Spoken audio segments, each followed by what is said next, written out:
Salut à tous, c'est Lorraine et Mickaël. On se retrouve pour cette nouvelle vidéo. On va faire un budget total de notre tour du monde. On va essayer de faire ça de manière assez synthétique pour que vous puissiez retrouver l'ensemble des informations.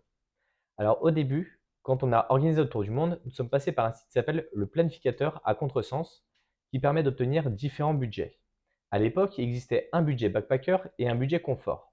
Mais au moment de partir, ils ont regroupé ces deux budgets dans un budget qui est uniquement celui du backpacker, qui ne correspondait pas forcément trop à nos attentes. Et c'est pour ça qu'on avait déjà prévu un peu de marge, environ 30% supplémentaire par rapport au budget annoncé. Le budget annoncé, c'était 31 264 euros pour deux personnes pour environ un an, 11,5 mois après approximativement. Avant de pouvoir rentrer plus en détail dans cette vidéo budget, je vous invite tout de suite à mettre un like et à vous abonner. Alors ce que je reproche à ce budget backpacker, tout simplement, c'est que l'inflation n'avait déjà pas été prise en compte. Et avec le Covid, effectivement, les prix ont globalement vraiment évolué, et ce qui a permis d'avoir un décalage qui soit assez important. Le budget total de notre tour du monde nous a coûté 63 000 euros, tout compris, et cela pour une durée de 11 mois et demi. Le total des avions pour ce qui est uniquement ce qui est un interpays nous a coûté 10 500 euros et nous avons eu malheureusement 3 000 euros d'imprévus. Donc on est à peu près à 2 fois le montant initial qui avait été annoncé sur ce site-là. Donc bon, vous voyez, il y a quand même un petit peu de marge. Mais sur ce montant global de 63 000 euros, on a dépensé 20% dans les transports en interne des pays, ce qui représente à peu près 12 500 euros. On a dépensé également 20% pour les hôtels avec un budget d'environ 12 000 euros. Et pour les activités, on est plutôt aux alentours des 17% avec 11 000 euros de budget. Et enfin, on a retiré à peu près 16 700 euros de cash qui vont couvrir globalement la nourriture, les à côté pour acheter deux trois cadeaux et pour faire quelques activités parce qu'effectivement, on n'a pas forcément tout compté en détail. Quand vous êtes sur un budget de 63 000 euros, vous n'allez pas être forcément à l'euro près. On a essayé de tout rassembler dans un tableau Excel qu'on vous affichera au fur et à mesure pour que vous ayez les informations avec les chiffres les plus exacts possibles. Mais des fois, il y a quand même un petit peu d'écart. Alors, le total de l'Asie, donc c'est-à-dire les 9 pays qu'on a effectués en Asie, donc qu'on a visités, parce qu'on n'a pas tout visité d'un coup. On avait prévu 14 541 euros, donc budget backpacker. Et en fait, ça nous a coûté 24 500 euros pour l'ensemble de l'Asie. La durée est de 6 mois. Globalement, voilà, c'est ce qu'on a dépensé.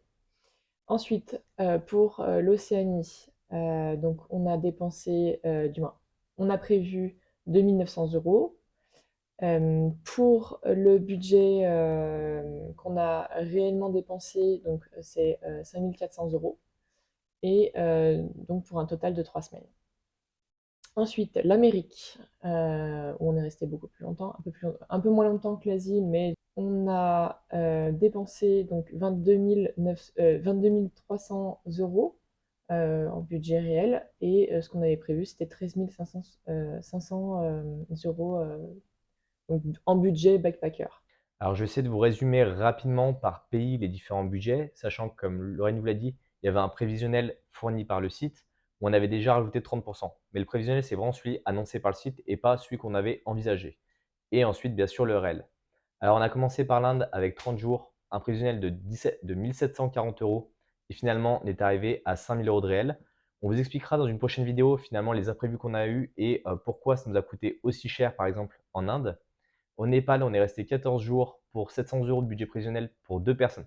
Tous les chiffres que je vous annonce, c'est pour deux personnes, y compris le budget global tour du monde.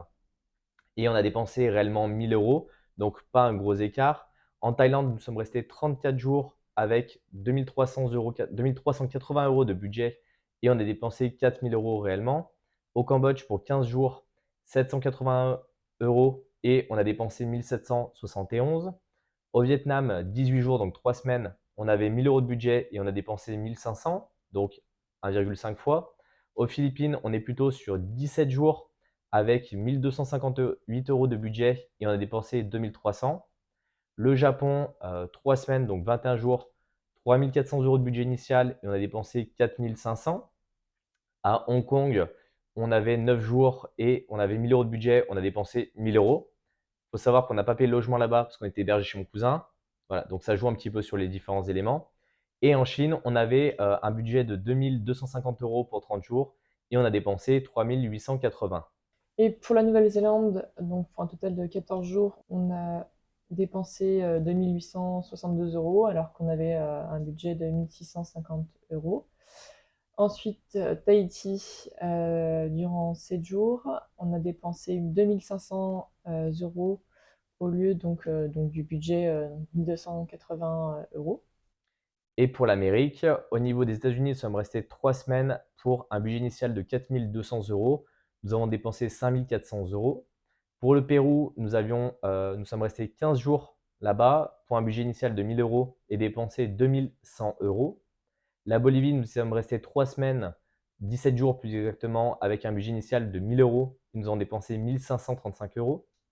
L'Argentine, nous sommes restés 26 jours avec un budget initial de 2 200 € et nous avons dépensé 4 300 €, donc un gros écart de budget de ce côté-là.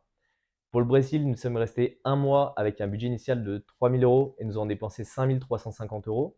Et en Colombie, nous avions un budget initial de 675 € pour 9 jours. Nous avons dépensé 1 265 €. Et le dernier pays de notre tour du monde, nous y sommes restés 17 jours, donc quasiment 3 semaines. Nous avions un budget de 1 650 € et nous avons dépensé 2 430 €. Ce qui nous fait un dépassement global quand même assez important, mais ça ne nous a pas forcément posé de problème au quotidien. Donc en conclusion, sur ce budget, annoncé, toujours prévoir plus que le budget, qui est, annoncé dans le planificateur à contresens ou même budget backpacker parce que finalement on a choisi d'avoir un peu plus de confort. Donc voilà, c'est si vous voulez un peu plus de confort, il faut prévoir, un peu plus, en termes de budget. Heu et ce qu'on a remarqué aussi, c'est que si on avait réservé des logements avec une cuisine, bah, on aurait dépensé un peu moins, dans les restaurants. C'est vrai qu'on s'est laissé tenter un peu plus, en début de les 6 premiers mois et puis on a fait un peu plus attention après.